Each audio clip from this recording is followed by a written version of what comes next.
Welcome back to my channel, W Data in the Mathematical Cockpit. Don't forget to subscribe, like, comment, and share. Today we are dealing with an example of trigonometry. This example requires us to use reduction formulae. Okay, now this can be rewritten as sine. I'll explain this part further. A minus 360 degrees. Then cos 90 plus A gives us minus sine A, because cos and sine are cofunctions. And then we have cos 90 minus A, we get sine A. And tan minus A is the same as minus tan A. Now, we know that sine 360 degrees minus A is the same as minus sine A. But this is not written in such a way that we have here. So we need to try and manipulate this so that it becomes like this. Okay, so now if I rewrite this, if I rewrite that, it will become, I won't change it, it will remain the same. I'll say sine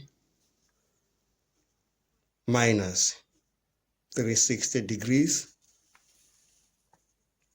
then minus A. So you see this part is become almost similar to that. But now you know that sine minus A give us minus sine A.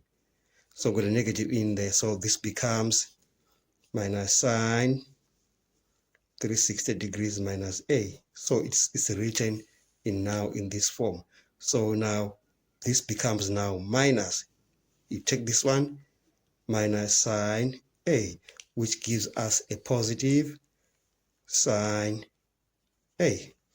Now we're taking this one now back into that. Okay, so now let's do our math.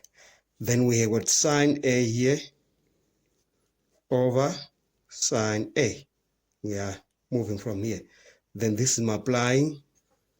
So this was just my rough work. I'll just roll it out.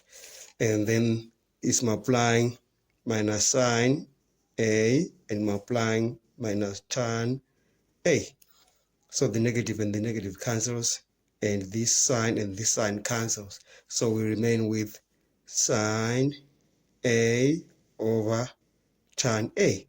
But you know that tan A is equal to sine A over cos A. So we are saying now sine A is all divided by sine A over cos A. You know, with fractions, when you're dividing, just flip this to the other side. When it goes up, you flip it up. So you got sine A times cos A over, so I've changed it, over sine A.